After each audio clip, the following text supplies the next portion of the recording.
Assalamualaikum warahmatullahi wabarakatuh. Terima kasih buat kehadiran saudara-saudara semuanya. Semoga saudara-saudara semuanya dalam keadaan sehat walafiat tanpa kekurangan apapun. Dan saya ucapkan selamat datang untuk di mata kuliah keanekaragaman hayati. Khususnya pada pertemuan ketiga, untuk kali ini kita akan membahas mengenai keanekaragaman hayati pada tingkat spesies. Nah, jika pada pertemuan sebelumnya kita sudah membahas mengenai keanekaragaman hayati pada tingkat genetik atau gen. Nah, pada pertemuan kali ini kita akan membahas mengenai keanekaragaman hayati pada tingkat spesies.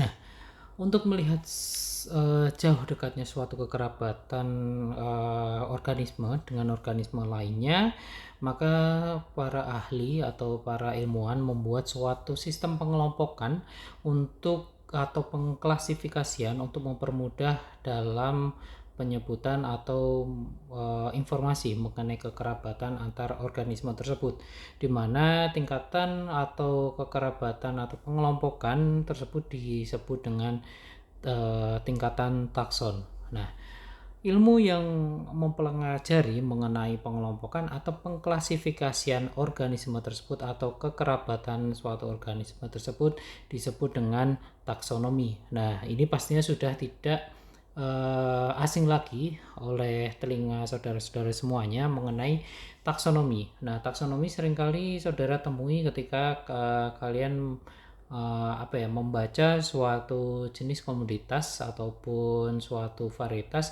di mana suatu varietas tersebut biasanya akan banyak informasi mengenai taksonominya. Nah, taksonomi sekali lagi adalah suatu ilmu yang mempelajari mengenai pengelompokan atau pengklasifikasian suatu organisme, di mana ketika kita sudah mengetahui informasi taksonomi tersebut, maka kita akan lebih mudah lagi untuk mengetahui tingkat atau seberapa dekat kekerabatan suatu organisme dengan organisme lainnya.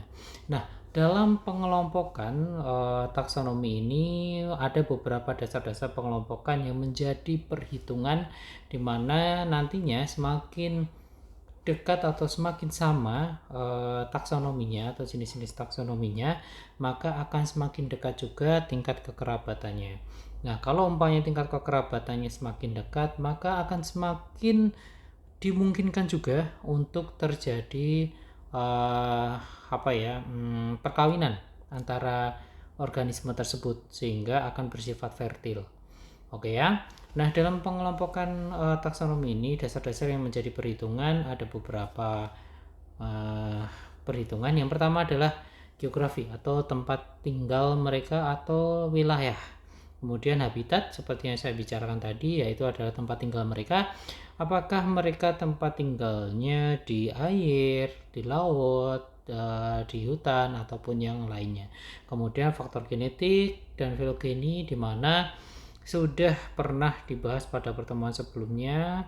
Kemudian berdasarkan fisiologi atau bentuk tubuhnya atau mungkin metabolismenya, kemudian embrio, sel, ataupun dari ciri-ciri yang lainnya. Nah, ini merupakan salah satu dasar-dasar pengelompokan dari suatu taksonomi.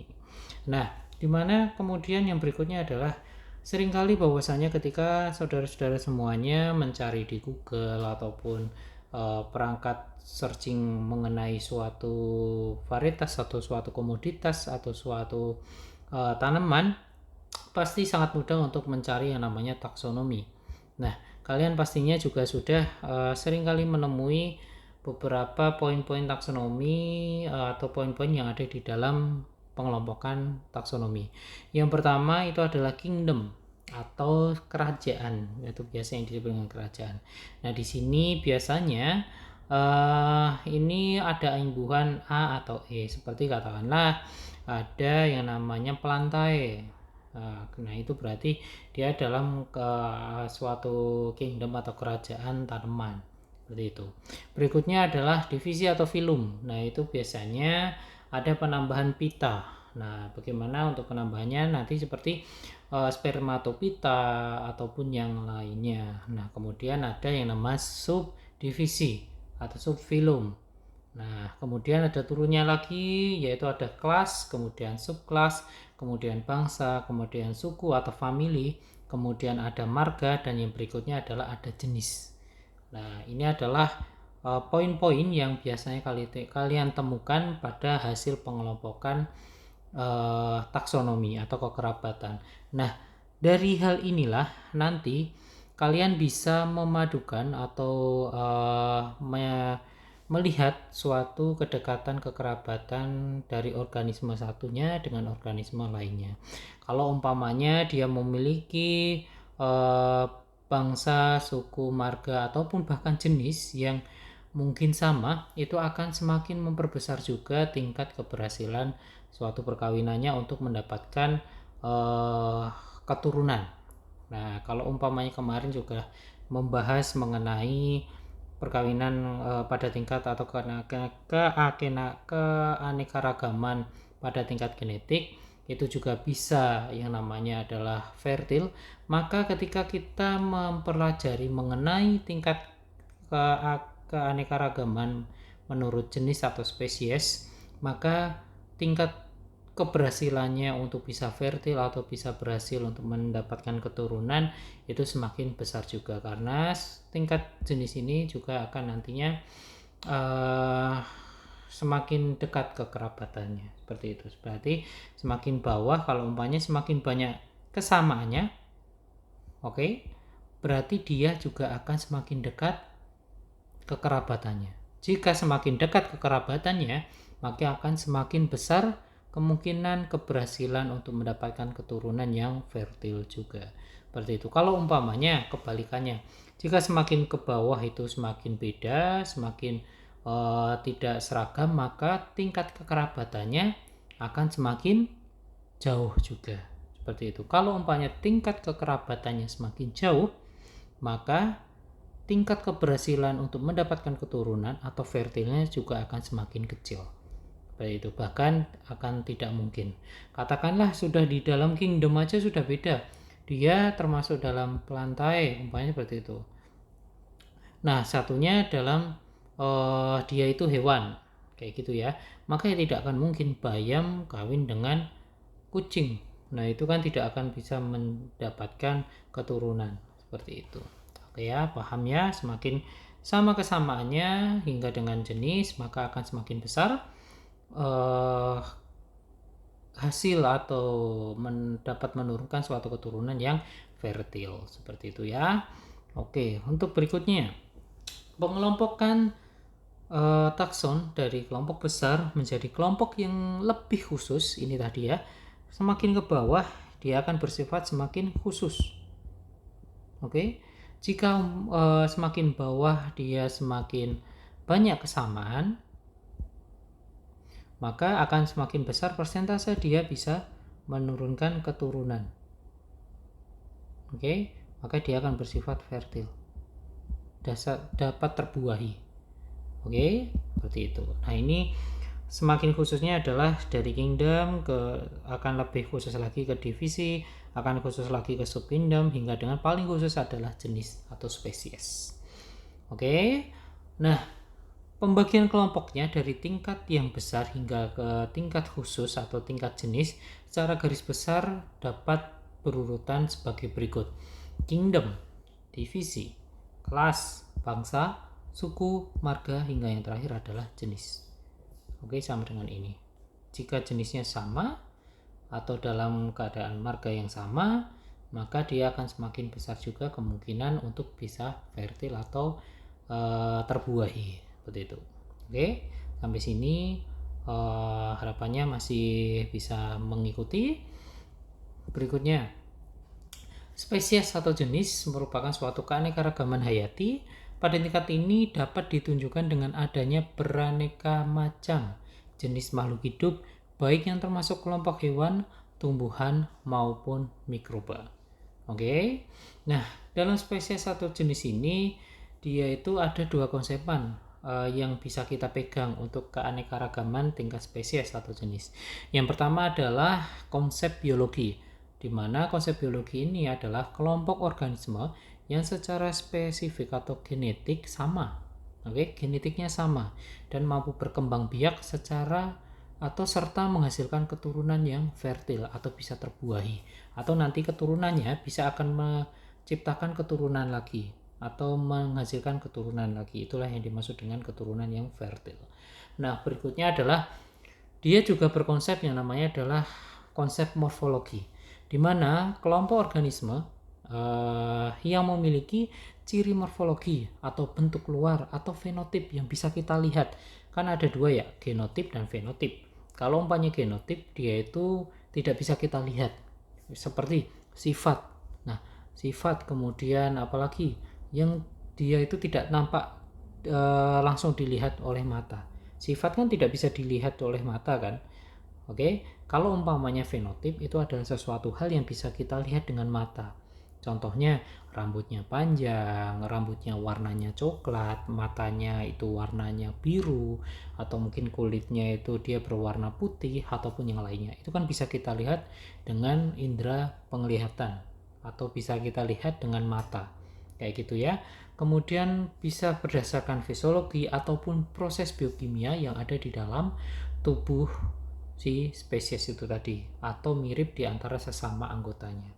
Nah, jadi dua konsepan ini tadi, konsep biologi dan konsep morfologi, itu merupakan suatu konsep yang kita pegang untuk keanekaragaman pada tingkat spesies ataupun jenis.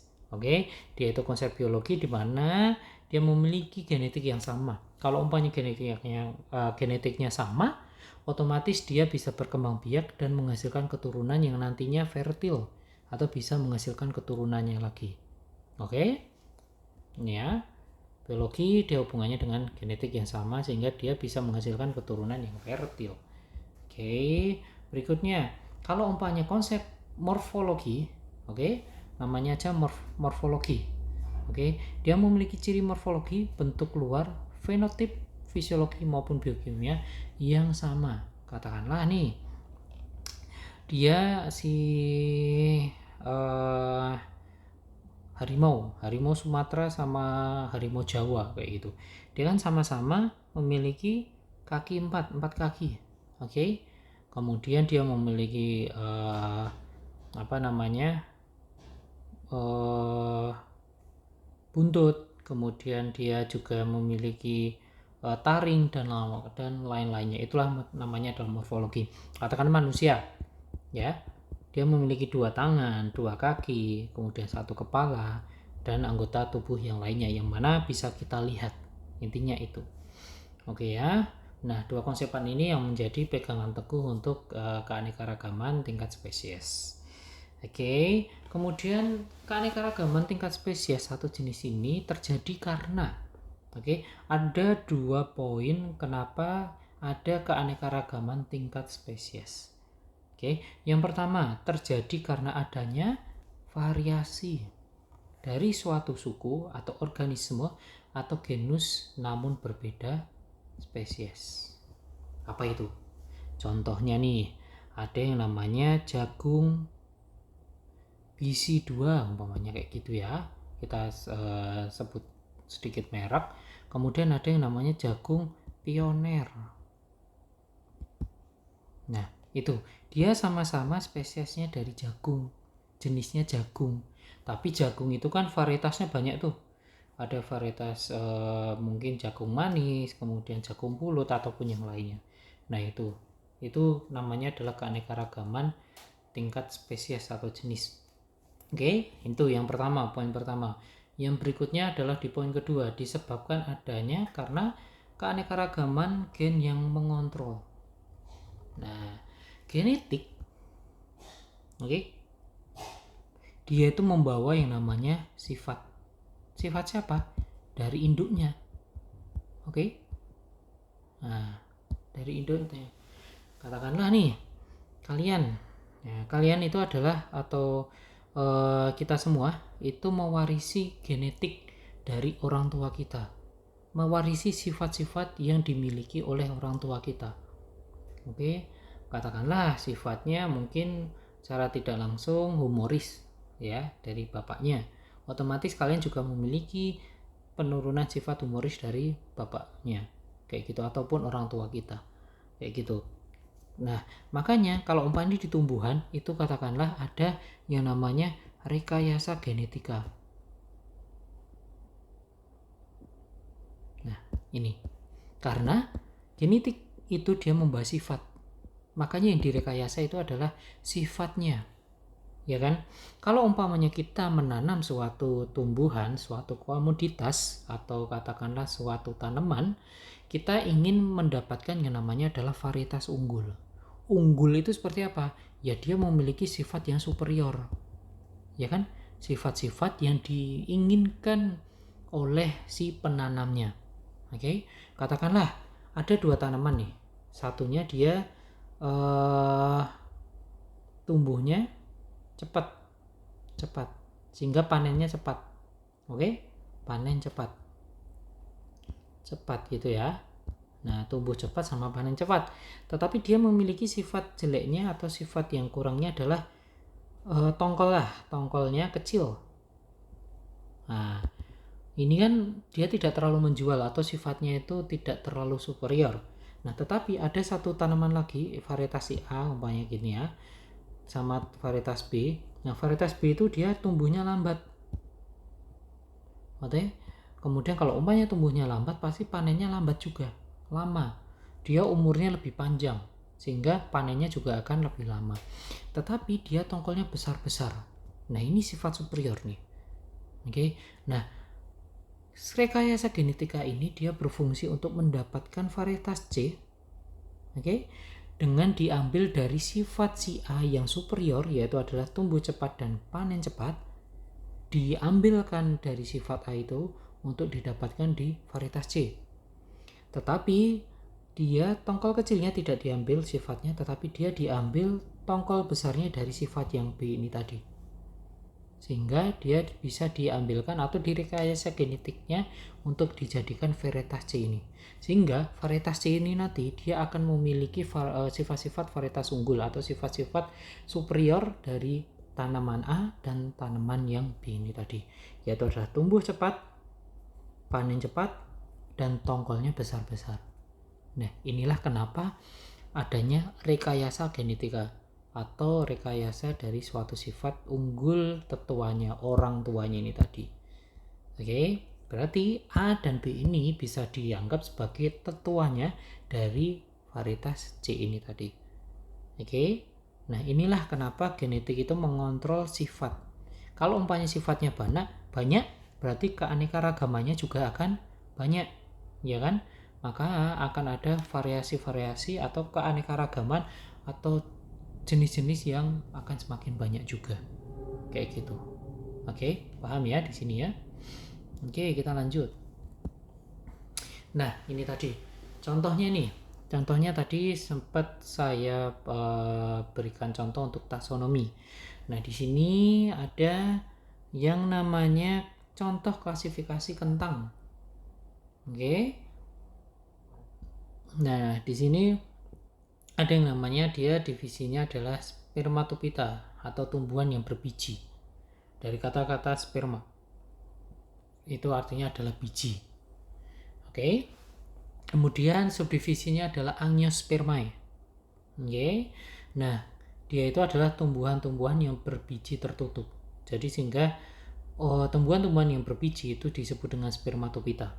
Kemudian kalau umpamanya bijinya tertutup itu pasti disebutnya Angiospermae. Oke. Kemudian kelasnya Dicotyledonae. Nah, dikotil dari kata-kata dekotil kemudian ae. Nah, ini adalah salah satu sifat atau imbuhan ae pada kelas. Oke. Nah, apa artinya Dicotyledonae? Yaitu ada tumbuhan yang berbiji atau berkeping lembaga dua dari kata dikotil. Oke. Kemudian bangsanya adalah Solanes. Oke, karena tumbuhan tersebut mengandung zat solanin. Makanya disebut dengan Solanes. Dia itu berbangsa Solanes. Tumbuhan-tumbuhan yang memiliki kandungan zat solanin disebut dengan Solanes. Oke, semakin spesifik lagi ke suku. Sukunya adalah Solaneaceae. Oke, cuma dapat imbuhan eae. Oke, kemudian marganya dia termasuk marga yang Solanum. Oke, Nah ini dia hampir sama, betul, cuma penyebutannya aja seperti yang saya bicarakan pada slide sebelumnya. Kemudian jenisnya, nah ini dia semakin spesifik nih jenisnya. Ada dua spesies atau dua jenis di sini, yaitu adalah Solanum tuberosum atau Solanum yang memiliki umbi atau batang atau tuber. Oke, yang satunya adalah Solanum nigrum, yaitu Solanum yang berbuah berwarna hitam atau nigro atau niger, kayak gitu. Nah itu dia itu sama-sama kentang kayak gitu, tapi satunya berwarna hitam, yang satunya dia umbi biasa, tapi dia memiliki kekerabatan yang sangat dekat karena dia dalam tingkatan jenis. Nah kedua spesies ini atau kedua jenis ini dia bisa dikawinkan, yang nantinya dapat hasilnya yaitu adalah varietas C, di mana varietas C ini nanti dia juga bisa menghasilkan kentang juga kayak gitu yang bersifat fertil. Kalau umpamanya dia tidak bersifat fertil, maka dia tidak bisa menghasilkan kentang kayak gitu. Oke, paham ya? Nah berikutnya nih contohnya, ini kan tadi kan klasifikasi dari tumbuhan. Nah kita coba lihat klasifikasi dari hewan. Nah yaitu adalah klasifikasi kucing dan harimau, adalah berbeda pada tingkat jenis. Oke, dia sama-sama memiliki filum atau divisinya atau chordata, yaitu hewan yang embrionya memiliki tali saraf atau cord. Kemudian dia termasuk vertebrata atau bertukang belakang. Kemudian dia termasuk mamalia atau mau menyusui. Kemudian termasuk karnivora, kucing itu ada termasuk karnivora, dia memakan daging. Kemudian dia termasuk pada suku atau famili Felidae atau kucing-kucingan, keluarga kucing-kucingan. Harimau itu termasuk kucing besar, disebutnya adalah kucing besar. Oke, karena dia termasuk kucing. Oke, berbeda dengan anjing dan serigala. Dia ada serigala itu adalah bangsa anjing-anjingan, cuma dia berbeda jenis. Oke, makanya dua ini bisa dikawinkan dan nanti hasilnya dia juga bisa fertil. Hasil anak dari anjing dan serigala ini nanti dia bisa menghasilkan keturunan lagi. Oke, nah di sini maka marganya dia itu adalah Felis atau hewan kucing, dan jenisnya ini dia ada 3 jenis atau keanekaragaman tingkat spesies atau jenisnya, yaitu adalah Felis manuculata atau kucing rumahan, kemudian Felis tigris atau harimau, kemudian Felis leo atau singa. Nah ini sangat dimungkinkan untuk bisa dikawinkan juga kayak gitu, dan dia bisa bersifat fertil karena dia memiliki keanekaragaman tingkat jenis. Semakin ke bawah, semakin sama, maka akan semakin meningkatkan persentase mendapatkan keturunan yang fertil. Oke ya? Oke, lanjut. Nah, cara mengetahui keanekaragaman tingkat hayati atau jenis itu kita ada 3 cara. Yang pertama, ini ya, umpamanya, wah saya bingung Pak, gimana sih caranya untuk mengetahui tingkat keanekaragaman hayati tingkat spesies atau jenis? Saya bingung ini. Ya ini kita coba 3 cara ini. Yang pertama adalah mengidentifikasinya dengan sampel contoh gambar yang sudah diketahui. Kita samakan tuh gambarnya, dia itu memiliki morfologi atau tingkat konsep biologi yang sama enggak sih? Kayak gitu. Jadi sama. Kalau umpamanya nih kita lihat gambar harimau dan manusia, nah bentuknya morfologinya aja salah, beda. Tingkat konsep biologi dan konsep morfologinya aja udah nggak masuk itu, jadi kan pasti sudah berbeda kayak gitu. Kalau umpamanya kita lihat tuh umpamanya kucing dan harimau, nah itu kan hampir sama. Oke, nah itu yang cara yang pertama. Cara yang kedua, menanyakan pada ahli atau pakar taksonomi. Ini paling paling mudah jika ada ahli yang ada di tempat tersebut kayak gitu. Kalau umpamanya nggak ada ahlinya ya kita agak sulit kayak gitu, karena kalau umpamanya kita tanyakan pada ahlinya, otomatis mereka sudah mengetahui atau memiliki kemampuan untuk melihat apakah dia memiliki kekerabatan yang dekat atau tidaknya, kayak gitu. Nah, yang ketiga, dengan menggunakan kunci determinasi dikotomi. Wah, namanya beken banget kan, kayak bahasa-bahasa Jepang seperti itu, tapi bukan. Di antara cara tersebut, cara yang paling ilmiah adalah penentuan jenis makhluk hidup menggunakan kunci determinasi dikotomi. Nah, kunci determinasi dikotomi itu seperti apa sih? Nah, kita akan pelajari pada slide berikutnya. Nah, ini tadi kunci determinasi dikotomi itu adalah seperti ini. Oke, ini untuk tumbuhan. Oke, ini untuk hewan. Oke ya, kita lihat, kita fokus pada yang tumbuhan terlebih dahulu. Nah, ini ada contoh dari poin 1A, B sampai dengan 5A dan 5B. Nah, kita punya tanaman atau punya gambar. Dia berspora atau tidak? Kayak gitu. Oh, tanamannya berspora nih. Berarti lanjut ke poin 2. Kayak gitu. Nah, poin 2 itu dia memiliki batang jelas atau tidak. Kalau umpamanya dia memiliki batang jelas, berarti dia termasuk suplir. Kalau dia tidak memiliki batang yang jelas, jadi ini batang, dia punya batang atau tidak sih sebenarnya. Kalau tidak, berarti dia termasuk hitungan lumut. Kayak gitu. Nah, berarti tanaman tersebut memiliki kode 2A, katakanlah suplir ya. Nah, ini saya hapus dulu. Suplir. Berarti dia memiliki kode 1A, 2A. Ini suplir. Ini adalah kode dikotominya suplir.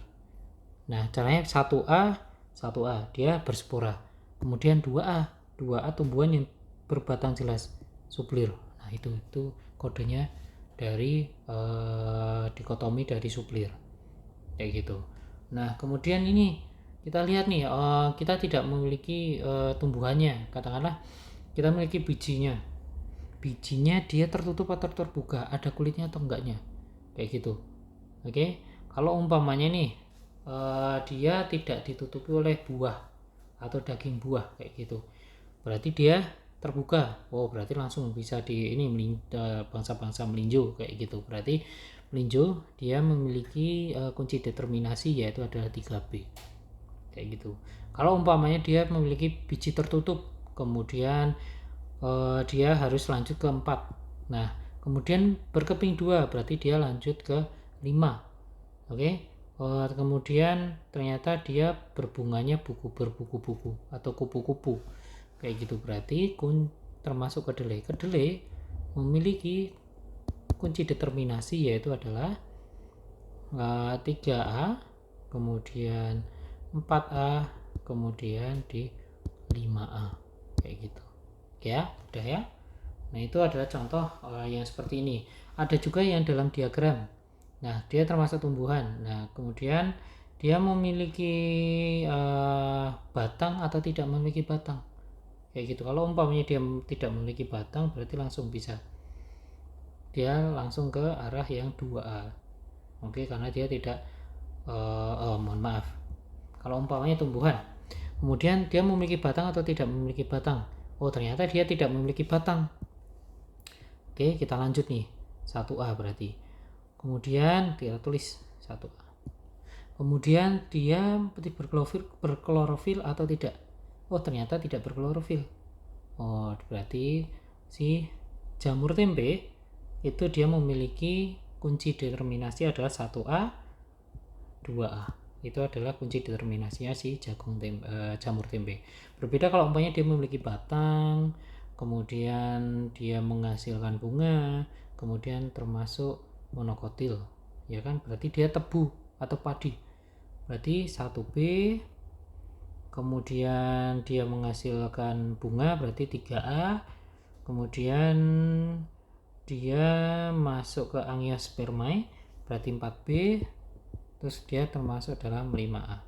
Nah, ini adalah kunci determinasi tebu atau padi kayak gitu ya. Nah, untuk hewan juga sama, ini malah lebih komplit lagi. 2 bila iya lanjut ke nomor 2, bila iya lanjut ke nomor 3, tergantung sama ininya. Oke ya, seperti itu yang namanya kunci determinasi dikotomi. Ini di internet banyak dan bisa kalian pelajari. Oke ya, silahkan kalian pelajari. Nah, ini adalah contoh-contoh keanekaragaman pada tingkat spesies atau jenis kayak gitu. Nah, ini ada gambar mereka termasuk jenis kata kayak gitu. Tapi dia spesiesnya atau ke spesiesnya apa? Ini kan dia berbeda-beda. Ada yang berwarna hitam, ada yang berwarna hijau, ada yang berwarna merah ataupun berwarna coklat. Kalau umpamanya nih, katakanlah warna hitam dengan warna hijau kayak gitu. Nah, nanti kemungkinan dia akan menghasilkan anak warna merah, warna hijau, atau perpaduan antara warna merah dan hijau ini tadi, atau hitam dan hijau ini tadi kayak gitu. Jadi kalau umpamanya kalian dulu itu belajar mengenai probability, ya kan, contohnya nih, sebentar ya, kalian memiliki kucing abu-abu, satunya warna punya kucing warna hitam dan putih. Ketika kalian kawinkan, maka akan dapat kemungkinan terdapat yaitu adalah anak kucing berwarna hitam, anak kucing berwarna abu-abu karena perpaduan hitam dan abu-abu, ya kan? Kemudian berwarna putih. Nah, ini perbandingannya adalah seperti ini. Bisa juga hitam coret putih, hitam titik putih, ataupun yang lainnya seperti itu. Tetapi dimungkinkan adalah 3 ini. Ini adalah yang namanya probability kayak gitu ya. Oke, percampuran warna ya, dan dia bersifat fertil karena dia pada tingkatan jenis. Nah, ini burung, dia memiliki kedekatan karena mereka termasuk pada keluarga Aves juga. Berikutnya ini juga ada kacang panjang, kacang-kacangan. Oke, bisa dikawinkan.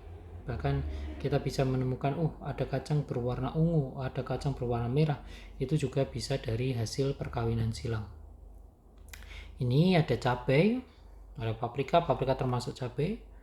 Berikutnya ini ada melon golden, ada melon yang warna dagingnya kuning, ada yang berwarna putih, ada yang berwarna coklat, hijau.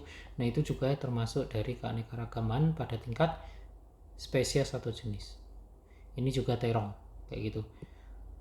Itu saja yang baru bisa saya sampaikan mengenai tingkat keanekaragaman pada tingkat spesies atau jenis.